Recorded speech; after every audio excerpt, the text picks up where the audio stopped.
Hello students, अब हम अपना सेकंड पार्ट जो पॉलिटिकल साइंस के फर्स्ट टॉपिक में आता है, राजनीति विज्ञान के अर्थ क्षेत्र के साथ उसके स्वरूप की चर्चा भी करते हैं।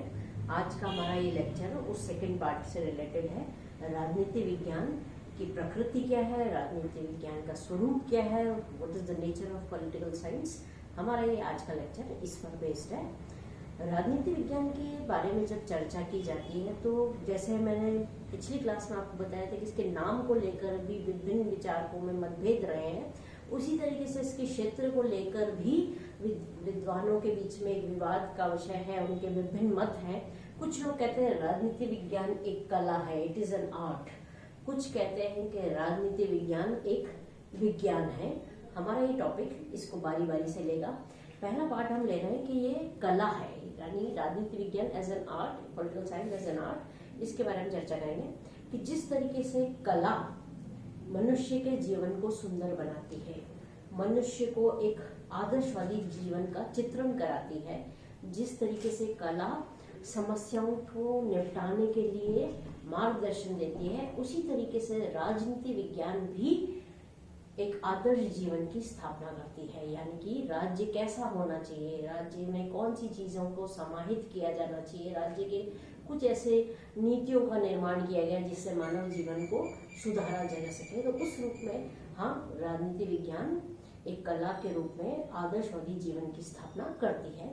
दूसरी चीज जो हमने कहा कि समस्याओं के निराकरण के उपाय के रूप में, तो जैसे हमने कहा कि कभी भी जब सरकार का तख्ता पलटता है, कोई भी चुनाव के बाद पता लगता है कि भाई जो सत्तारूढ़ दल था उसकी बहुत करारी हार हुई है, तो उसके कारणों को जाना जाता है कि भाई किस कारण से जनता उससे नाराज थी, क्या असंतोष के कारण रहे हैं। तो उनका अध्ययन आने वाली सरकार के लिए एक मार्गदर्शन का कार्य करती है, और जो भी सार्वजनिक जीवन की समस्या है उनका क्या सुझाव, क्या उसका निराकरण होना चाहिए, इसका भी वो मार्गदर्शन करती है। तो उस रूप में देखें तो हाँ, राजनीति विज्ञान एक कला है। कुछ ऐसे उदाहरण हैं जिससे हम कह सकते हैं कि राजनीति विज्ञान एक कला है। पहला, जैसे हमने कहा कि राजनीति विज्ञान क्या है, तो सिद्धांतों है इसमें, और सिद्धांतों को व्यावहारिक रूप से लागू करना, ये राजनीति विज्ञान को सरकार को मार्गदर्शन करती है। तो सिद्धांत को व्यवहारिक रूप देने का रूप में ये कला का कार्य करती है। फिर राज्य कैसे विभिन्न संस्थाओं का संचालन करे, इसका मार्गदर्शन भी राजनीति विज्ञान करवाती है। यूएनओ की जो स्थापना हुई थी द्वितीय विश्व युद्ध के बाद में, वो भी क्या है, कला के रूप में कैसे विश्व शांति स्थापना हो सकती थी, कैसे एक अंतर्राष्ट्रीय संगठन के माध्यम से विभिन्न समस्याओं को सुलझाया शांतिपूर्ण तरीके से दिया जा सकता है। तो यूएनओ भी की स्थापना भी कला के रूप में है, हमारे सामने एग्जाम्पल है। फिर जो आज का आधुनिक राज्य है उसके लिए लोक कल्याणकारी राज्य सर्वश्रेष्ठ माना जाता है। तो ये भी एक एग्जाम्पल है कि पॉलिटिकल साइंस एक कला के रूप में मानव जीवन को बेहतर बना सकती है। और जो हमारे मौलिक अधिकार हैं, हमारे कर्तव्य हैं, तो कला के रूप में मानव जीवन को सुधारने के लिए अधिकारों की बात है, वहीं इन नागरिकों के कर्तव्यों के माध्यम से राज्य को भी सुदृढ़ बनाया जा सकता है, राज्य का विकास हो सकता है। तो ये कुछ ऐसे एग्जाम्पल्स हैं जिससे हम कह सकते हैं पॉलिटिकल साइंस एक कला के रूप में इसको हम एक्सेप्ट कर सकते हैं। दूसरा जो सेकंड ग्रुप है, जो इनका ये कहना है कि साहब ये कला नहीं है, ये तो एक विज्ञान है। जैसे विज्ञान में क्रमबद्ध अध्ययन होता है, भविष्यवाणी होती है, प्रयोग होते हैं, उसी तरीके से राजनीति में भी राजनीतिक सिद्धांतों का परीक्षण किया जा सकता है, उसके आधार पर भविष्यवाणी की जा सकती है। तो political science is a science. इस बात को लेकर हमारा बी पार्ट शुरू हो रहा है। इसमें दो तरह के आर्ग्यूमेंट्स हैं। कुछ ऐसा आर्ग्यूमेंट्स है, कुछ ऐसा पक्ष है जो कहता है कि राजनीति विज्ञान विज्ञान है। तो उसमें पहला हमने क्या तर्क है कि यह एक क्रमबद्ध अध्ययन है। जैसे विज्ञान में हम क्रमबद्ध तरीके से अध्ययन करते हैं, वैसे राजनीति में भी हम क्रमबद्ध अध्ययन करते हैं। जैसे आज की तारीख में जब हम भारत की राजनीतिक व्यवस्था की बात करते हैं तो हम आजादी से पूर्व की हम चित्रण करने लगते हैं कि भाई हम पहले अंग्रेजों के अधीन थे, फिर परेशान होकर हमने स्वतंत्रता के लिए हमारे लिए कितना बड़ा एक अचीवमेंट था स्वतंत्र होना। फिर स्वतंत्रता के बाद आज तक जितनी भी समस्याएं या जो भी हमने विकास के मापदंडों को छुआ है, तो हम क्या कर रहे हैं, हम राजनीति का एक क्रमबद्ध अध्ययन कर रहे हैं। फिर दूसरा पार्ट कहता है कि कार्य एवं कारण में संबंध है, कि जैसे विज्ञान में भी कोई भी घटना घटती है उसके पीछे कोई कारण अवश्य होता है, राजनीति विज्ञान में भी कार्य और कारण का संबंध देखने को मिलता है।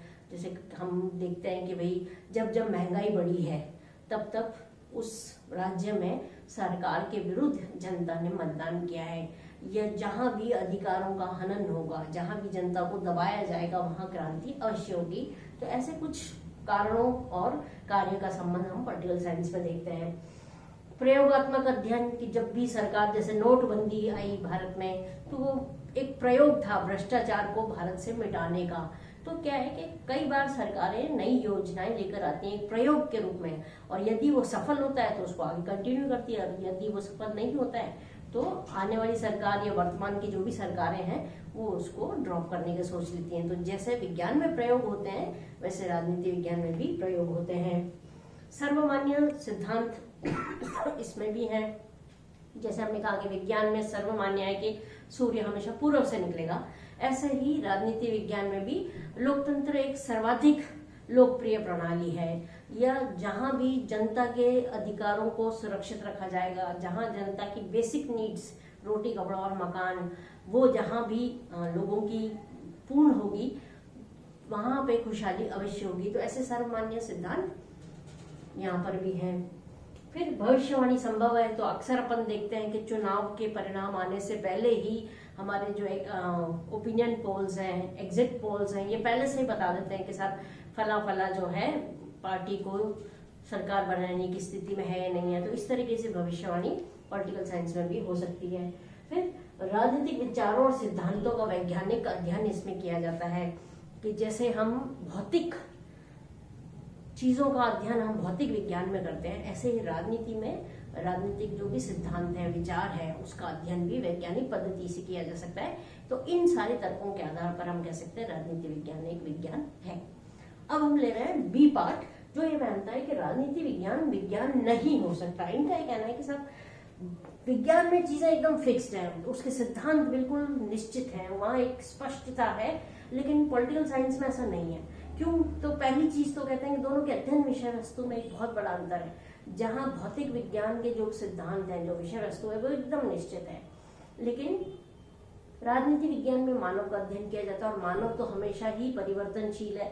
एक मानव दूसरे मानव से बिल्कुल डिफरेंट बिहेव करता है, तो हम ऐसे सर्वमान्य सिद्धांत हम राजनीति विज्ञान में नहीं कर सकते, इसलिए ये साइंस नहीं है। दूसरा ये कहता है कि जो कार्य और कारण का जो संबंध है वो निश्चित नहीं है। जैसे हम कहते हैं कि भाई भारत में लोकतंत्र बहुत सर्वाधिक सफल रहा है, लेकिन हमारा जो पड़ोसी है या हमसे ही अलग हुआ एक और राज्य है पाकिस्तान, वहां पर सैनिक शासन ज्यादा सफल रहा था। तो कुछ कहा नहीं जा सकता। किसी जगह पे जैसे चाइना है तो वहाँ साम्यवाद और तानाशाही के बावजूद वहाँ चाइना एक नए विकास को कर रहा है, जबकि भारत में लोकतंत्र है।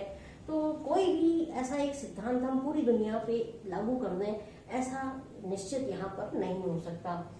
फिर सर्वमान्य, जैसे हमने कहा कि भाई थ्योरीज भी अभी कहा कि यहाँ पर सर्व विज्ञान में सर्वमान्य तथ्य हैं, लेकिन राजनीति विज्ञान में नहीं है। जैसे हमने शुरू में कहा कि इसके नाम में ही एक मतता नहीं है, इसकी परिभाषाओं में एक मतता नहीं है, इसके अध्ययन विषय वस्तु को लेकर एक मतता नहीं है, सबके अपने अपने व्यूज हैं। तो ऐसे एक्सेप्ट करना ऐसे तथ्य यहाँ पर पॉसिबल नहीं है।